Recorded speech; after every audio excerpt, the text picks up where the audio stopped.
Hey guys, welcome back to another video. Today I'm going to do an installation video for an oil pressure gauge on my old John Deere tractor, but it will also work for any other two-cylinder tractor pretty much. And yeah, let's get started. Okay, so this is the oil pressure gauge we are going to be replacing. This is the new one from Steiner tractor parts. Now the old one does look kind of cool, but it's getting kind of old and I'm not sure it's working 100%.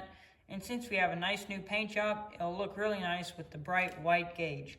The part number from Steiner tractor parts is NJD420. And I think this gauge here will work on pretty much any old two-cylinder tractor or maybe some other tractor makes, but it just screws on my tractor. It just screws onto the oil filter housing, and on some tractors it goes right into the dash.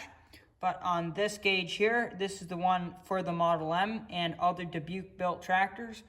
And if you wanted to want the one that screws into the dash, you're going to want the one that has the bracket on the back here that holds it in place on the dash.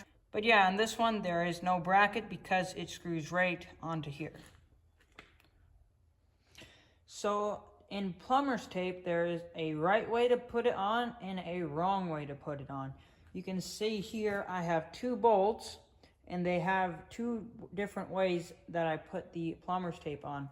And I'll show you which one's right and which one is wrong. Now if you know about Teflon or plumber's tape, you probably want to skip through this part, but I just thought I'd give a little quick lesson here. So you can see this one's wound this way and this one's wound the other way.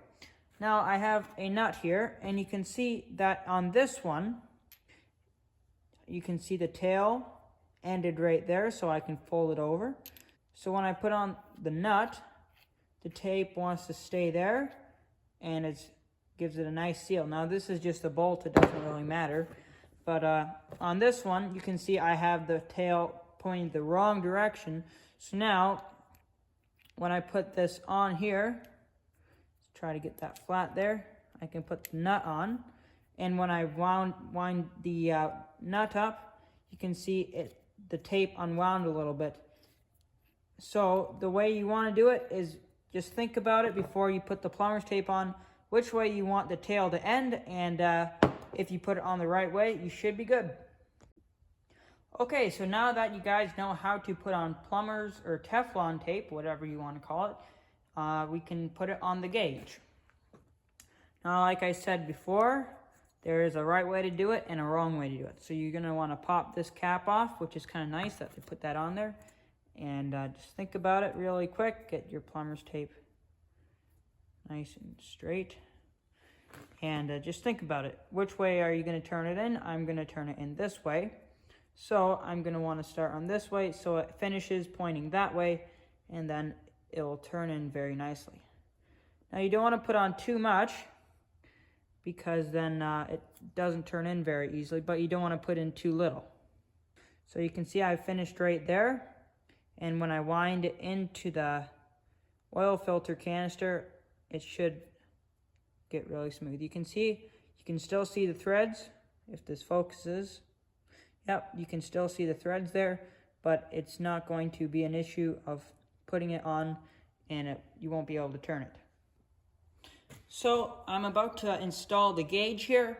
You can see there is a seal that goes around the gauge. I guess if you were going to put it into your dash, that would keep the water out, but since we're mounting it right here, the original one doesn't have this, so I'm just going to take it off. I've seen some people keep it on and it just kind of looks out of place because this is for a oil gauge that goes in the dash. So I just remove it. You guys can do whatever you want, but I just feel like it's kind of not doing anything. So I just took it off. Now we're going to put it in. So when you're removing the old gauge, you might want to take some of these, and since sometimes they can be a little hard to get off because they've been on there for a long time. Now I have had this one off, but this is for video purposes here. I could probably take it off with my hands, but this is how I had to do it the first time. So yeah, once you get it pretty loose with your channel locking pliers here, is what I believe they are called, you can start screwing it out. Now one thing, sometimes the oil level is still up here. So it does come out, not super fast, but it does come out a little bit. So you're just gonna wanna have one hand ready with your new gauge and one hand on the old gauge. And as you screw this one out, you can put the other one in before too much oil leaks out onto your new paint job, or depending on what kind of tractor you have, maybe an old paint job. So yeah, now you can screw it in.